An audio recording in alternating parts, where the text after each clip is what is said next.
Karate పేరు చెప్పగానే Bruce Lee, boxing పేరు చెప్పగానే మైక్ టైసన్ ఎలా గుర్తుకొస్తారో, టైక్వాండో పేరు చెప్పగానే నా శిష్యుడు గుర్తుకు రావాలన్నదే నా జీవితాశయం. ఖోఖో, కబడ్డీలను జాతీయ క్రీడలుగా గుర్తించినట్లే ఈ టైక్వాండో గేమ్ని ప్రభుత్వం గుర్తించడం నాకెంతో ఆనందంగా ఉంది.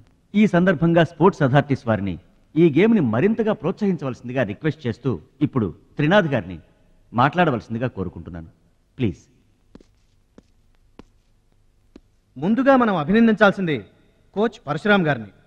ఈ గేమ్పై తనకు గల మక్కువతో తానే స్వంతంగా కొంతమంది పిల్లల్ని గ్యాదర్ చేసి వాళ్ళని ఎంకరేజ్ చేసి కోచింగ్ ఇచ్చి వారిని ప్రభుత్వం గుర్తించేలా చేసిన ఘనత పరశురామ్ గారిది.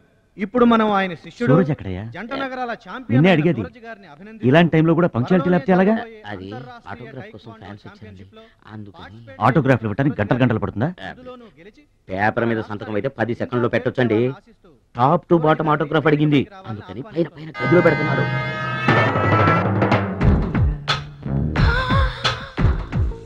నా వాళ్ళంతా నీ సంతకాలతో నిండిపోవాలి సురేష్. సురేష్! గురువుగారు, అభినందన సభ కదా? ఓహో, మర్చిపోయాను. మీరు వెళ్ళండి, ఓ అరగంటలో వస్తాను. ఆల్రెడీ స్టార్ట్ అయ్యి గంట అయింది. ప్రముఖులంతా నీకోసం వెయిట్ చేస్తున్నారు. నాకంటే ప్రముఖులు ఎవరున్నారు? నా కోసం వెయిట్ చేస్తే వెయిట్ చేయండి, లేకపోతే పోండి. Don't disturb me. సురేష్, ఇంత పొగరు పనికిరాదు. ఈ మాత్రం గెలుపుకే ఇంత గర్వం తలకెక్కితే ఇక ముందు అసలు పనికిరావు. నా శిష్యుడిగా చేర్చుకునే ముందే చెప్పాను, మత్తుకి మగువకి దూరంగా ఉండాలని. సరేనన్నావు, మాట తప్పావు. చెప్తున్నా విను. నీ పద్ధతి మార్చుకోకపోతే నీకు నాకు ఎటువంటి సంబంధం ఉండదు. హలో, అలా అయితే నష్టపోయేది నువ్వే. నా వల్ల నీకు పేరు వచ్చింది కానీ నీ వల్ల నాకు పేరు రాలేదు. వినాశకాలే విపరీత బుద్ధి. అన్నం పెట్టిన అమ్మను, విద్య నేర్పిన గురువును అవమానించిన వాడు బాగుపడటరా? నీ అలవాట్లే నిన్ను సర్వనాశనం చేస్తాయి. రేయ్, నేను తలుచుకుంటే నీలాంటి వాళ్లను 100 మందిని తయారు చేయగలను. 100 మందిని తయారు చేస్తావా? ఏంట్రా నువ్వు తయారు చేసేది? ప్రపంచానికి సూర్యుడు ఒక్కడే, చంద్రుడు ఒక్కడే, తాయిక్వాండోకి సూరజ్ ఒక్కడే. Get out your rascal.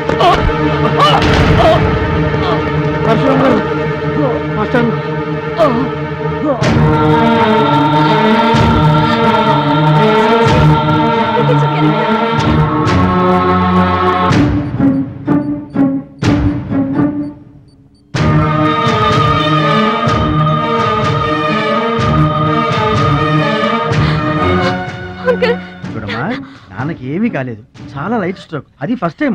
మా తాతగారు కూడా ఫస్ట్ స్ట్రోక్ లోనే పోయారమ్మా. మీ తాత అంటే తాగుబోతు. పొగ తాగి చస్తాడు, పట్టపగలు కూడా తాగి చస్తాడు. అందుకనే అంత తొందరగా చచ్చాడు. వాడికి వీడికి పోలికంటే. అయితే మీరు మందు తాగుతారు, పొగ తాగుతారు కదండి. అంటే నేనెప్పుడు పోతానన్నా? అయ్యో శివ శివ. నీకు కంగారు ఎక్కువ, కామన్ సెన్స్ తక్కువ. నోరు తెరిస్తే అపశకనం తప్పితే శుభం మాట్లాడవా? కీడించి మేలించమని మీరే కదండి అన్నారు. ఎంచింది చాలు, నోరు మూసుకో. డాక్టర్ గారు, మా వాడికి ఏం పర్వాలేదండి, is out of danger.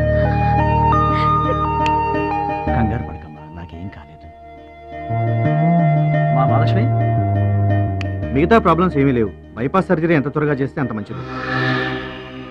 Bypass సర్జరీకి ఎంత ఖర్చు అవుతుంది డాక్టర్? అట్లీస్ట్ 2 lakhs ఖర్చు అవుతుంది. ఆపరేషన్ కి ఏర్పాట్లు చూడండి, డబ్బు మేము ఏర్పాటు చేసుకుంటాం. అది కాదే అమ్మాయి, 2 లక్షలు ఎక్కడి నుంచి తెస్తావు? ఊర్లో తాత ఇచ్చిన పొలం ఉంది కదా, అది అమ్మి తీసుకొస్తాను. ఉన్న పొలం కాస్త ఇప్పుడు అమ్మేస్తే రేపు నీ పెళ్లికి అవసరమైతే ఏం చేస్తావు? పెళ్ళప్పుడు చూసుకుందాంలే ఆంటీ, అయినా నా పెళ్లికేం తొందర. సరే, నువ్వనుకున్నట్టు పొలం అమ్మి ఆపరేషన్ చేయిస్తావనుకో. బైపాస్ సర్జరీ అంటే 50-50 అంటారు. ఆ 50 కాస్త ఇటు కాక అటు అయిందనుకో. నీకు విగ్రహం ఎక్కువ, నిగ్రహం తక్కువ. ఏమి నోరు అనేది? అది కాదండి. చంపేస్తాను నోరు తెరిచావంటే. రథో డౌట్లు నువ్వును. మీరు ట్రైన్ ఎక్కాక రైలు పట్టాలు తప్పి నదిలో పడిపోతుందేమో. నదిలో పడిపోయిన తర్వాత 11వ రోజున మీకు జనం పెట్టాలా వద్దా? మీరు పోయిన తర్వాత సెకండ్ మ్యారేజ్ చేసుకోవచ్చా? అప్పుడు మళ్ళీ పెళ్లి చూపులకు వెళ్ళాలా? దరిద్రపు డౌట్లు నువ్వు కొట్టానంటనా? అమ్మాయి, దీని డౌట్లు వింటే హార్ట్ అటాక్ మనకొస్తుంది. విషయం అమ్మాయి చెప్పింది కూడా నిజమేగా. నా ఆపరేషన్కి ఏం తొందర లేదు. అసలు ఆ పొలం ఉంచింది దాని పెళ్లి కోసమేగా. దాన్ని నమ్మడం నాకు ఇష్టం లేదురా. అది కాదురా, నా పొజిషనే బాగుంటే అసలు ఈ సమస్య వచ్చేది కాదు. ఇల్లు చూస్తే తాకట్లో ఉండిపోయింది. ఇప్పుడేమో నీకు ఆపరేషన్ చాలా ముఖ్యం. అందుకే మహాలక్ష్మి పొలం అమ్మేస్తానంటే కాదనలేకపోయాను. నువ్వు కూడా కాదనకు. ఇక దాని పెళ్ళి అంటావా? రోజులు ఎప్పుడు ఒకేలా ఉండవు కదా, చూద్దాం.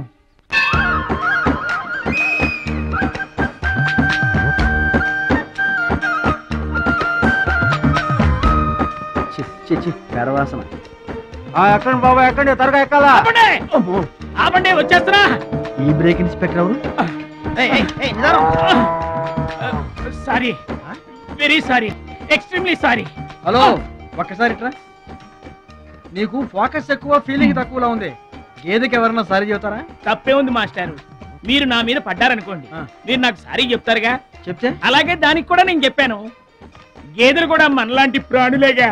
మనలాంటి కాదు, నీలాంటి.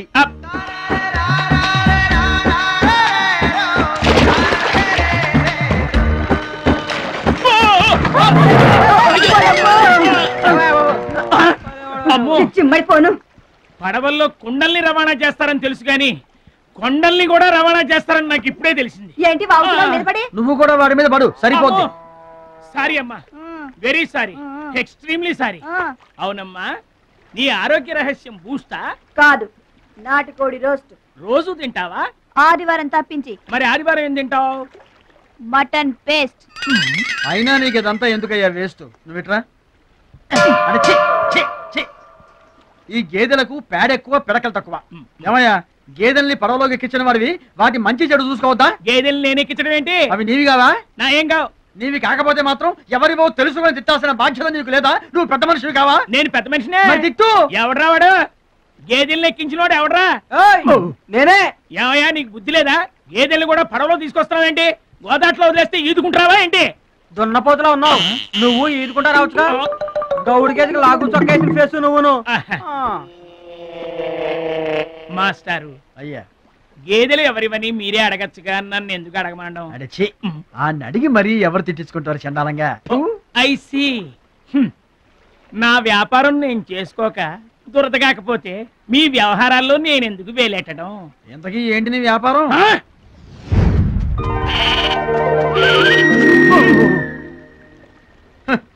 నీకు బిల్డప్ ఎక్కువ, బిల్డింగ్ తక్కువ. గొడుగుల వ్యాపారానికి ఎంత అవసరమా?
నువ్వెవరూ గాని నీకు ఒకటి ఎక్కువ ఒకటి తక్కువ అని చెప్పలేవయ్యా.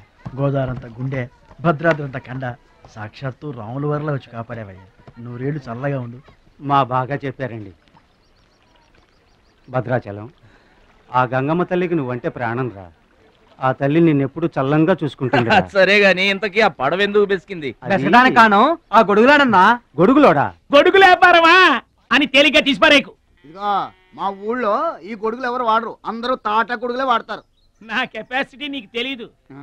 ఊటీలో విసనకర్రలు అమ్మాను, హిమాలయాల్లో ఐస్ క్రీములు కప్పులు కప్పులు అమ్మాను. అబ్బా, టాటా లేడు టాటా, ఆయనకి నేను ఇనుము అమ్మాను. అంతెందుకు అడవిలో ఆకులు కూడా అమ్మగలను. అది మన కెపాసిటీ. సుబ్రాయుడు అయ్యా, నేను ఎక్కడికి వెళ్ళేవారు కనిపించలేదు. వెళ్ళానండి. సర్లేగానే ఈ గడ్డి మోపు తీసుకెళ్ళి మా దొడ్లో పడేసేళ్ళు. ఈడేవడండి బాబు. అటు చూడబోయా. ఏంటి? ఆ మిసలైన వస్తున్నాడా? వస్తున్నాడు. ఆయనకు ఒక్క గొడుగు అమ్మి నీ కెపాసిటీ చూపించబోయా. ఒక్కటేంటి నా దగ్గర ఉన్న 16 గొడుగులు అమ్మేస్తా. అక్కర్లేదు, ఒక్కటి అమ్మి చూపించు. ఏట్రా కనిపించడేటి? సందులో ఎదుగుతాం పదా. చాలా బాగుందా? చాలా బాగుంటుందండి. ఎంత కమ్ముతున్నావు ఏంటి? ఎంతండి? 100. 100 అంతేనండి. చాలా చీప్. చెకింగ్ చేసుకోవచ్చా? బాగా చెకింగ్ చేసుకోండి. ఎందుకైనా ఎలాగైనా ఎప్పుడైనా చెకింగ్ చేసుకోండి. 5 years గ్యారంటీ. ఇటు ఎలాగైనా చెకింగ్ చేసుకోవచ్చు. అలాగే చేసుకోండి. చాలా మంచుడు నువ్వు. అయ్యో అయ్యో అరుస్తావేంటయా? చెకింగ్ చేస్తున్నాను. ఇదేం చెకింగ్ అండి? అయ్యో అయ్యో అయ్యో అయ్యో నా కొడుకు కొడుకు కొడుకు నా కొడుకు నా కొడుకు. జాగ్రత్తవేంటి? చెకింగ్ చేసుకోమని నువ్వే కదా చెప్పావు. చెకింగ్ ఇలా కూడా ఉంటుందా అండి? ఇది ఎంత? 1 మీటర్ ఉంటుందండి. మీటర్ సరే, రేట్ ఎంత? 15 రూపీస్. అయ్యో ఈ పీడి ఎంత? ఎరా పింక్ మార్కు, మొత్తానికి మాటే పడిపోయింది ఏంటి నీకు? కొంటావా? వద్దండి. సరే ఒక సొట్టి. గడుగులు గడుగులు గడుగులు గొడుగు కావాలా? ఏంట్రా, నీకు ఏమైంది? తువ్వలు కావాలా? ఏమోడవేటి మన పిచ్చే మాకు గొడుగు అమ్మపోయాడు, పిచ్చాడు అయిపోయాడు. నాన్న పట్నం నుంచి మాలేష్ వచ్చింది. పట్నం నుంచి మహాలక్ష్మి వచ్చిందా? కూడా ఎవరు వచ్చారు? విశ్వం గారు. చూడమ్మాయి, నీ ఇష్టమైన చోట చదువుకో, నీ ఇష్టమైన చోట కాపురం చేసుకో, కానీ పెళ్లి మాత్రం ఇక్కడే ఈ ఊళ్ళోనే జరగాలి. ఎందుకంటే మన 2 కుటుంబాలకి నువ్వు ఒక్కదానివేనే ఆడపిల్లని. ఎప్పుడో ఇంత ఉన్నప్పుడు చూశాను, మళ్ళీ ఇంత అయిన తర్వాత చూస్తున్నాను. నువ్వు వచ్చావు ఇంటికి పండక్కలు. ఎవడో బాగా బాగున్నారా? మీరు బాగున్నారా? నాకేంటండి శబాసుకున్నాను. రండి నా ఇంట్లో నాకు మర్యాద ఏంటండి? ఏంటండి సంగతులు? ఏం లేదు, మీ అన్నయ్య గారిది. ఏంటే అసలు ఆడు ఊసే నా దగ్గర వద్దు. లేకపోతే ఏంటంటే ఆడు తమ్ముడు నేను ఒకటి ఇక్కడ ఉన్నాను, నాకు కొంప గోడు పిల్ల జల్లా ఉన్నారని ఆడు గుర్తుంటే ఏడాది కోపాలైనా ఇక్కడికి రాకపోతాడా? అసలు మేము ఉన్నామోలేమో చూడకపోతాడా? అది కాదు బాబాయ్, నాన్నకి 24 గంటలు ఆటలు పోటీలు, ఇదేగా మీ నాన్నగారి చేస. రావటం కుదరలేదు అంటావు. అమ్మా రాని పెదనాన్న గురించి ఎందుకు గాని, చెల్లెం వచ్చింది కదా, నువ్వు వెళ్ళి పూరిల సంగతి చూడు. యారా చేసిన పూరీలు మొత్తం మీరిద్దరూ లాగించడమేనా? వచ్చిన వాళ్ళకి ఏమన్నా పెట్టేది ఉందా? యువతలో పెద్ద మనిషి విశ్వం గారు వచ్చారు, ఆయన మంచి మర్యాద చూడొద్దు. అయ్యో భలేవాళ్ళే, మన ఇంట్లో నాకు ప్రత్యేకించి మర్యాదలు ఏంటండి? మీరెవరు? అసలు మీరు ఎవరనే? 20 ఏళ్ళగా మా అన్నయ్య మీ ఇంట్లో అద్దెకుంటున్నా ఏనాడన్నా మీరు ఆయన అద్దె మనిషిలో చూసారా? ఆయన కూడా అది తన సొంత ఇల్లు లాగానే చూసుకుంటున్నారా? మీకు పిల్లలు లేకపోయినా మా లక్ష్మినే మీ సొంత బిడ్డలా చూసుకుంటున్నారా? ఎవరండి ఈ రోజుల్లోనూ? మీకు కాకపోతే ఇంకెవరికి చేస్తామండి మర్యాదలో? సర్లేండి, మర్యాదలు లేవుంది గాని, ఇంతకీ అమ్మాయి నేను ఇక్కడికి వచ్చింది ఎందుకు? అదే ఊళ్ళో. నేను అడగను, అది ఎంత ముఖ్యమైన పని అయినా సరే నేను పట్టించుకోను గాక పట్టించుకోను. ఏళ్ల తరబడి ఎండిపోతున్న పొలాలకి వాన వచ్చినట్టుగా ఇన్నాళ్ళకి మా లక్ష్మి మా ఇంటికి వచ్చింది. ఏమైనా సరే పండగెళ్ళిన దాకా ఉండి తీరాల్సిందే, అంతే అంతే.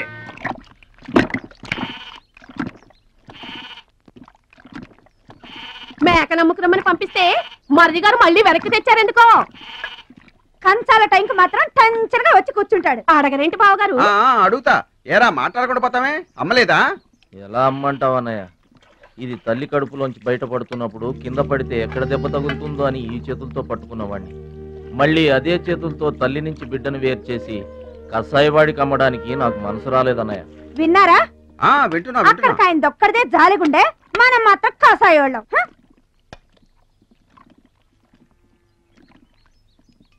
బాబాయ్ మొదటి ముద్ద నాకు. నీకు పెట్టాకే నేను తింటానమ్మా. వాసన ఉంటే చంపేస్తాను. అయినా నీకు పెట్టింది తినకుండా అందరి కంచాల మీద ఎగబడతావే? ఎందుకు వదినా దాన్ని తిడతావు? అన్నం నిజంగానే వాసన వస్తుంది. ముప్పొద్దులో 3 గంగాళాలు వేరన్నాలు వండి మార్చడానికి ఇక్కడ ఎవరు తిరిగ్గా లేరు. అయినా మిగిలిపోయిన అన్నం బయట పారేసుకుంటారా ఏంటి? ఎవరింట తింటలేదు? అలాంటప్పుడు అన్నం మాకు కూడా పెట్టచ్చు వదినా. అక్కడికేమో మీ తమ్ముడి మీద మీకు ప్రేమ ఉన్నట్టు, మాకేమో లేనట్ట. ఉన్నదేదో పెట్టాం, దిగితే ముద్దు మింగమనండి, లేకపోతే వెళ్ళి చేయి కడుక్కోమనండి.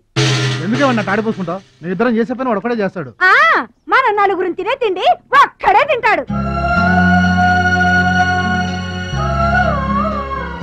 పొగరికిన పోతురానికి పాడెక్కువ, పాలిచ్చే గేదెలు ఎక్కువ అన్నట్లు తోల బిడ్డకేం తక్కువ లేదు. భద్రాచలం, ఒరే భద్రాచలం, అన్నం మీద అలిగేలోని ఏం పిలవక్కర్లేదు.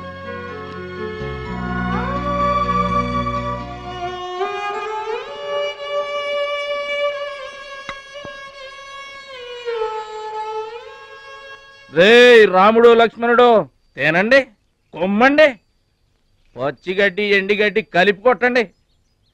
అయ్యో మన భద్రాచలం తినలేదు పాపం, పలకరేద్దామని లేదు. ప్రేమ ఉండాలిరా ప్రేమ. మా పెద్దోదిని మాట కొంచెం పెలుసే గాని ఆవిడ చేత్తో ఆవకాయ పెట్టినా ఆనపకాయ వండినా అమృతం. ఈ పాటికి పప్పు ఆవకాయ కలిపి కొట్టేసి ఉంటారు. ఎవరో? నేనే. ఏంటి? అన్నం కలుపుకొచ్చాను. ఆవకాయ కూడా కలిపావా? ఓ నెయ్యి కూడా కలిపాను. నేనే పెడతా.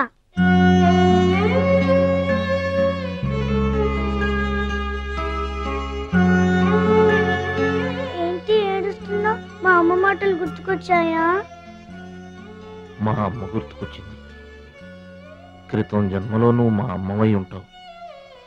నాకు తల్లి ప్రేమ తెలియకపోయినా నీలో మా అమ్మను చూసుకుంటున్నాను. అయితే తిను.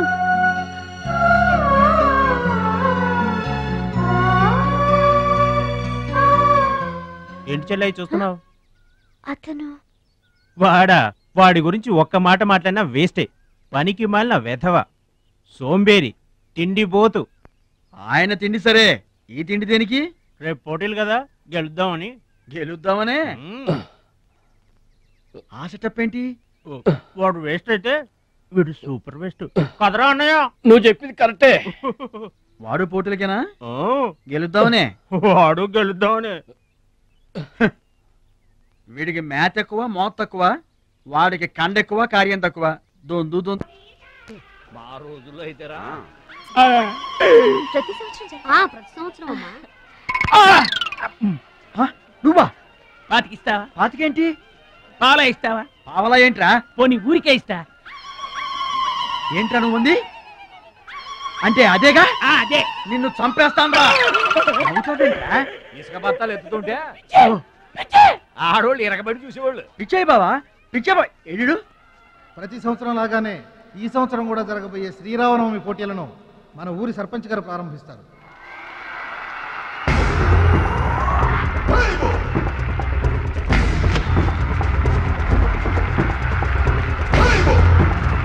బాబాయ్, ఏంటి తోసుకుంటూ వస్తున్నా? మా బాబాయ్ గెలడం నేను చూడాలిగా. ఎవరు మీ బాబాయ్? అదిగో మిలమిలా వేసిపోతున్నాడే, అతనే మా బాబాయ్. ఆ బండపయ్య, అతను గెలవడు. అదిగో సన్నగా ఉన్నాడే మా అన్నయ్య, అతనే గెలుస్తాడు. గాజ్ బెంక్ లో ఉన్నాడు, వాడేం గెలుస్తాడు? మా బాబాయ్ గెలుస్తాడు. లేదు, మా అన్నయ్య గెలుస్తాడు. మా బాబాయ్ గెలుస్తాడు. మా అన్నయ్య గెలుస్తాడు. అలాగా? మీ అన్నయ్య గెలుస్తాడా? సరే. ఎక్కడికి? దేవుడికి దండం పెట్టుకోవాలని. ఏమని? ఈసారి మళ్ళీ మీరు పడవెక్కినప్పుడు దానికి చిల్లు పడి మీరందరు గోదావరిలో మునిపోవాలి. అమ్మో, ఇలా కూడా దండం పెట్టుకుంటారా? నీ బాబాయ్ గెలుస్తాడు కానీ అలాంటి దండాలు పెట్టుకోవద్దు నువ్వు. సరే, మా బాబాయ్ గెలవాలని దండం పెట్టుకో. సరే.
అయితే ఏంటి ఇప్పుడు?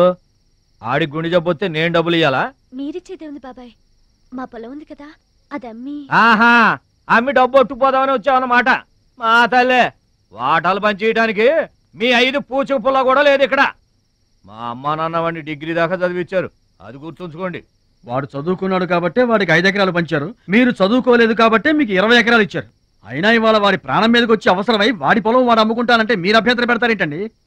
అయినా వాడికి చదువు వచ్చింది, చదువుకున్నాడు. మీకు చదువు రాలేదు, చదువుకోలేదు. వాళ్ళు రాలిపోతాయి మరో మాట మాట్లాడేవంటే. నాకు చదువు రాక కాదు, ఆడి కోసం త్యాగం చేశా. అన్నయ్య నువ్వు పలక బల్పం పట్టుకో, నేను పలుకు పార పట్టుకుంటానన్నా. అన్నయ్య నువ్వు బడిలోకి వెళ్ళు, నేను బర్రెల కాపలాకి వెళ్తానన్నా. అన్నయ్య నువ్వు లాగు చొక్కా వేసుకో, నేను గోసి పెట్టుకుంటానన్నా. ఇలా ఆడి కోసం త్యాగాలు చేయబట్టి ఆడు చదువుకొని గొప్పడు అయిపోయాడు.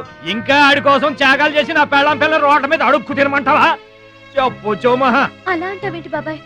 15 ఏళ్లుగా మా పొలం మీరు పండించుకుంటున్నా ఒక్క పైసా కూడా అడగలేదు. ఇవాళ అవసరం వచ్చి మా పొలం మేము అమ్ముకుంటామంటే కుదరదంటారేంటి? ఏంటి నిలదీస్తున్నావా? నీకు సమాధానం చెప్పాల్సిన అవసరం నాకు లేదు. పిచ్చయ్య గారు, మీరు మాట్లాడుతుంది ఏమీ బాగలేదు. అరే, ఆపరేషన్కి అవసరమై వాడి పొలం వాడు. పొలం మాట ఎత్తకుండా ఉంటావంటే నేను రాత్రికేడ పడుకొని పొద్దుటే వెళ్ళిపోండి, లేదా అక్కర్లేదు, మేమే వెళ్ళిపోతాం.